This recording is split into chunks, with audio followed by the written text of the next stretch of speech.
Child, maybe had Joe Biden drank some of this damn tea and this NutriBurst, he would have been able to get Donald Trump ass together better on that stage than what he did. Especially when he talked about his son being dishonorably discharged from the military because of a cocaine problem.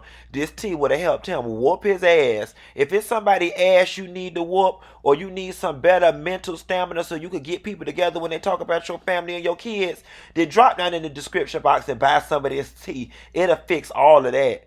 Bad. Woo, child. Is it me? Or did these presidential debates come off like a teacher trying to break up two third graders from arguing over a pencil on the doggone playground? Nessa, girl, this thing had my pressure up. Y'all want to talk about who child was dishonorably discharged for doing cocaine and who only paid $750 in taxes, and the clown on the stage, Lord have mercy Jesus, them grumpy old men had it going on. Want to talk about it? Here it goes. Baby,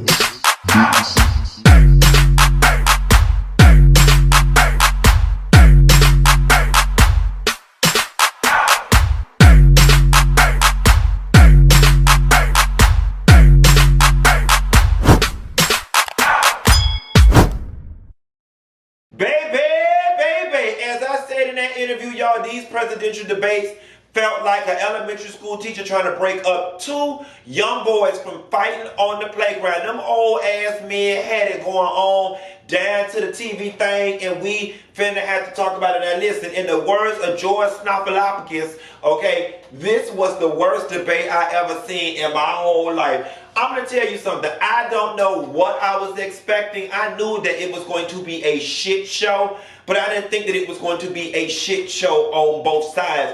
And here's the thing for me, right? Joe Biden, if you was going to participate in the shit show, at least you should have got some damn jabs in. I said this from the beginning, and I'm going to say it again now. The Democrats going to have to let go of being classy base. They gonna have to let go of being classy based. This is not doing business as normal. They really need somebody up on that stage that's gonna say your mama. And not just your regular mama, your goddamn mama. That's where they're gonna have to go with this man. Because I'm gonna tell you something. Joe Biden and the Democrats are approaching these debates from a standard presidential election perspective, which is, I'm going to get on here, I'm going to speak about my platform, and I'm going to try to sway and convince the voters that are on the fence. That is what they are using the debates for, which is what they're normally designed to be for. Trump, on the other hand, is using it as a 2-hour commercial to talk to his base. Okay, you can already tell Trump's strategy was, I'm going to go in, I'm going to take over the show, I'm going to get my speaking points across by any means necessary. I am now focusing on those voters that are on the fence, and I'm going to speak directly to my people. That is what Trump did. That is why he overtalked him. That is why he evaded issues. That's why he kept talking after his time was over. He said what it is he wanted to say. He made up his own rules down to the thing, and Biden was too busy trying to play business as usual, and this is not business as usual. One thing Donald Trump understands very well is how to make television. Donald Trump was on there that day making television, and he accomplished his goals by speaking to his people. I just don't understand for the life of me why the Democratic Party and them have not figured this out yet. Like, you're not dealing with a normal set of circumstances. He has introduced a different set of rules to the game, and y'all need to catch up and learn how to play them. Now, here's something that I don't understand, right? And this is just why I cannot be in government. Because things that seem so simple in government, it seems like it literally takes an act of Congress to get accomplished. With COVID running rampant right now in the U.S., and knowing that Trump got an over-talking problem, and based off of this first election, debate, they both talking over each other,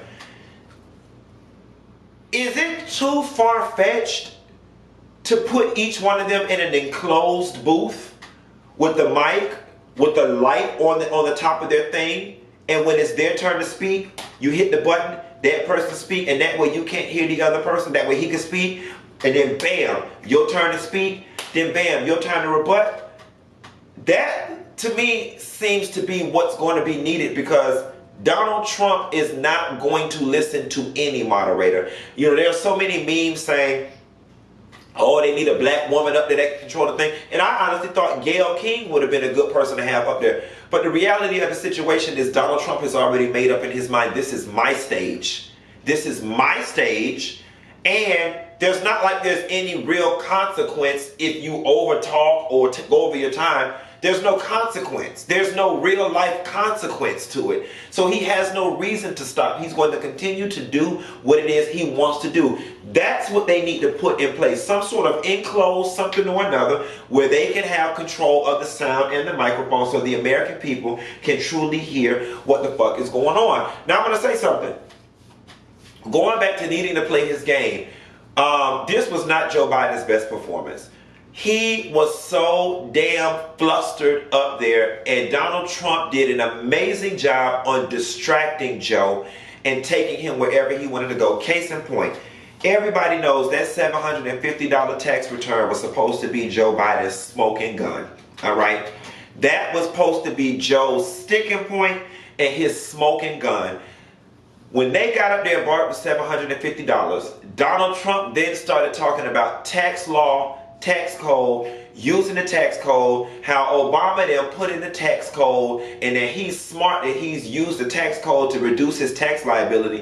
And then Biden, you bit the bait and went down this rabbit hole talking about tax code, something that goes over the average American's head. It is too complex for the average person to understand, and completely let that opportunity to nail him to the cross for that $750,000.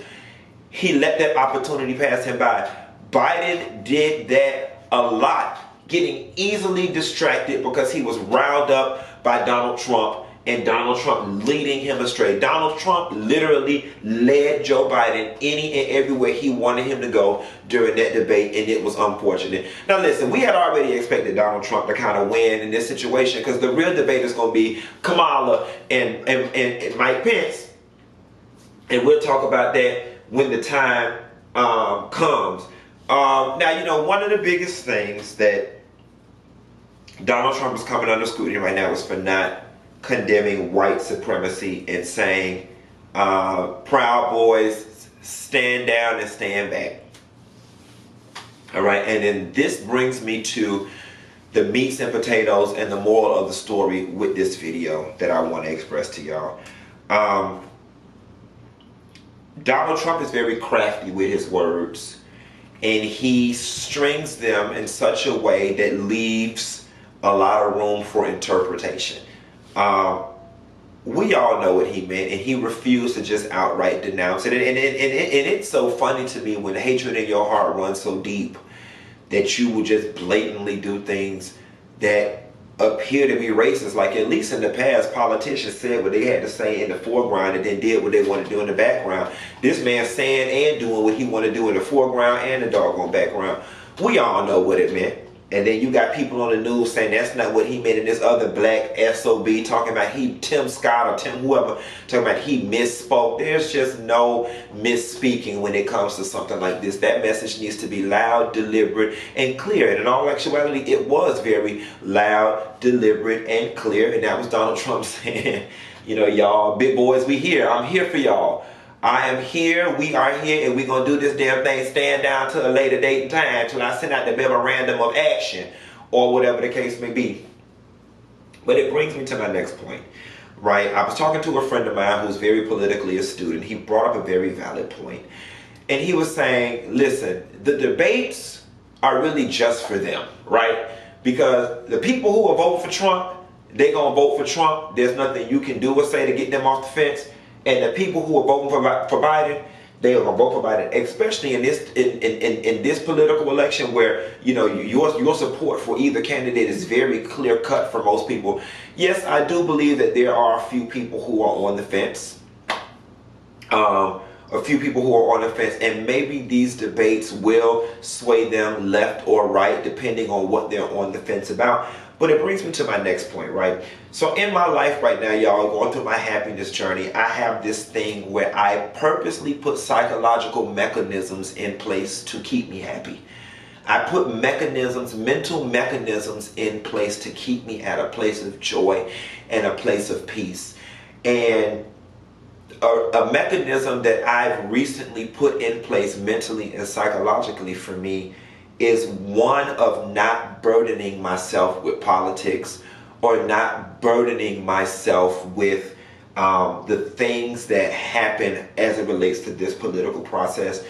And for one, because, and I recognize that this may not be everybody's life, but my life, my day-to-day life has not been recognizably or greatly impacted by which president is in office. It really hasn't. Me personally, I know that that's not everybody else's story, and that some people's lives are a bit more sensitive to these changes in policy, albeit, be it healthcare, be it taxes, so on and so forth. I've just been blessed where my life is somewhat immune to those federal changes that are brought about by each president that's in office. Therefore, I am afforded the luxury of really being able to say, whatever, let me focus on paying my bills. You know what I'm saying? Again, not to sound insensitive, I recognize that some people's lives are more sensitive to change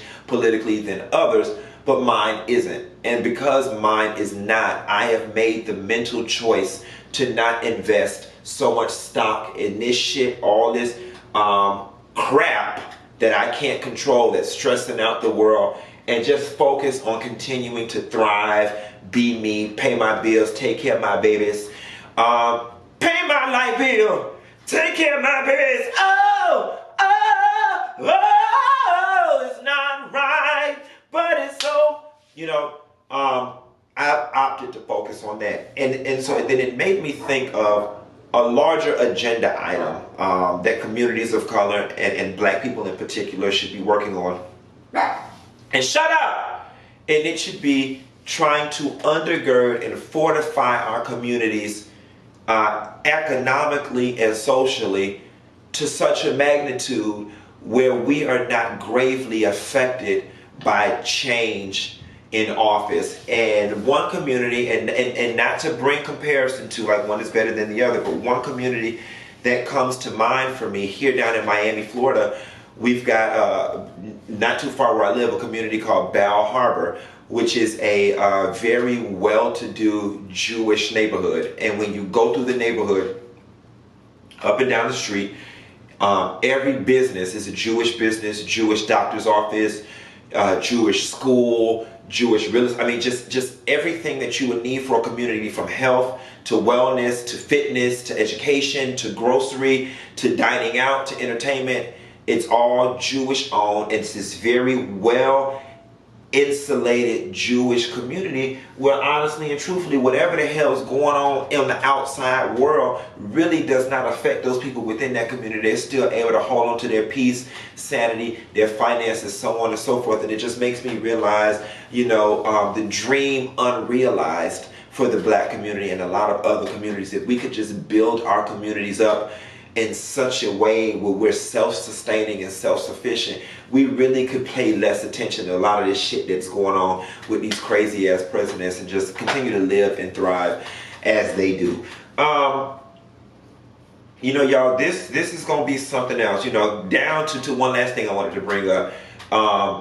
Joe Biden literally was supposed to either walk off that stage or walk across that stage when he brought up his son being dishonorably discharged because he had a cocaine problem or whatever it was in the military that Donald Trump tried to insinuate. And again, Biden being such a business as usual politician, that was the prime example for him to read his kids a new one, talking about that incestuous relationship he had with his daughter, how his kids are mediocrity at its best, fortified by their daddy's money and reputation, and they have never contributed anything to society and are the products of nepotism. I mean, there were just so many different places he could have went. He could have went in on that man mail order bride. There are so many different places that he could have went in on his bankruptcy and inability to run businesses well. There's just so many places Biden could have went, and for the sake of being classy or being a politician, being politically correct, he didn't go there. You need to go there. Kamala people. We want Kamala to do what? We want her to go there. Now I'm finna get off this line and go there after eating shot, and I'll call y'all hoes later. Bah.